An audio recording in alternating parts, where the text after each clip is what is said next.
The smile came first, calm, polite, almost friendly.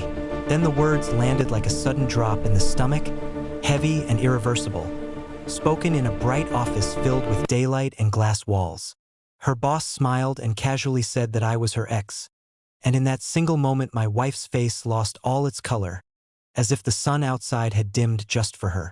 That was when I spoke, not loudly, not angrily, but with a truth that had been waiting far too long to breathe.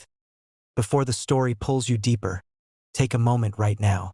If you believe in kindness, second chances, and the quiet power of truth, please like this video, comment your thoughts, share it with someone who needs hope, and subscribe to the channel Dreams Journal.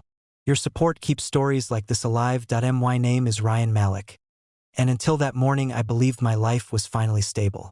I worked as a freelance systems consultant, steady but unremarkable, while my wife, Alina Qureshi, was climbing fast in the corporate world. She was sharp, elegant, admired, the kind of woman who lit up a room without trying.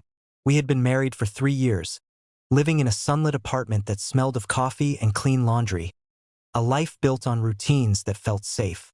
Yet safety can sometimes hide cracks too thin to notice until they split open. The invitation to visit her office came casually. Alina said her boss wanted to meet me, to put a face to the name she mentioned so often. The building stood tall under a clear blue sky, all glass and confidence. Inside, daylight flooded every corner, reflecting off white desks and polished floors.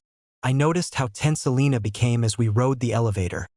Her fingers pressed together, her smile rehearsed.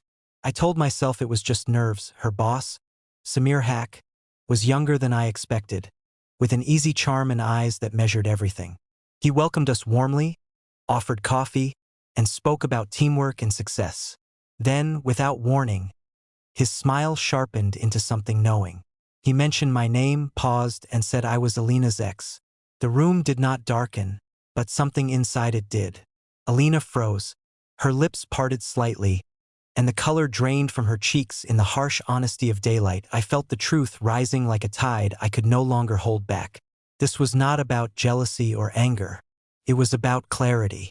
I spoke calmly, explaining that I was not her ex, but her husband, and that whatever story had been told was incomplete. The silence that followed was loud, filled with unasked questions. Samir's smile faded.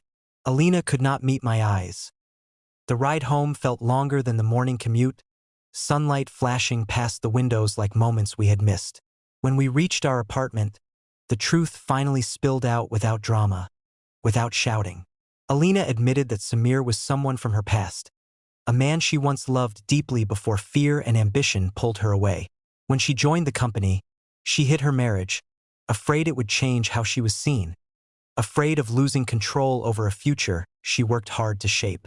What she did not admit directly was the emotional line she had crossed again, slowly, carelessly, until it became a betrayal. Days passed in a strange brightness.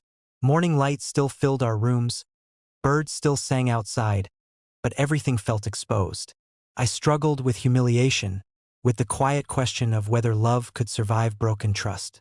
Alina struggled with guilt that showed in her silence, her attempts at small kindnesses, her sleepless eyes.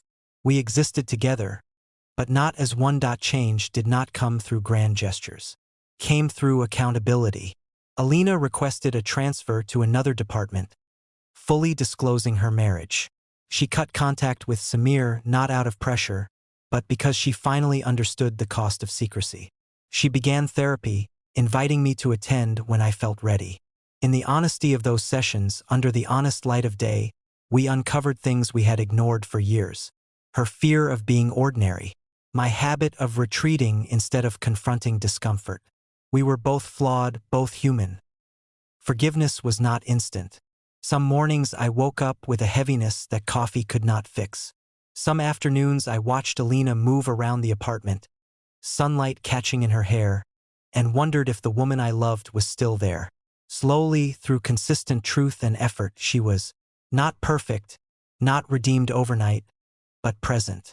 Fully present. One afternoon, months later, we walked through a park under a bright sky, families laughing around us, life continuing in its simple beauty. I realized that betrayal had not destroyed us.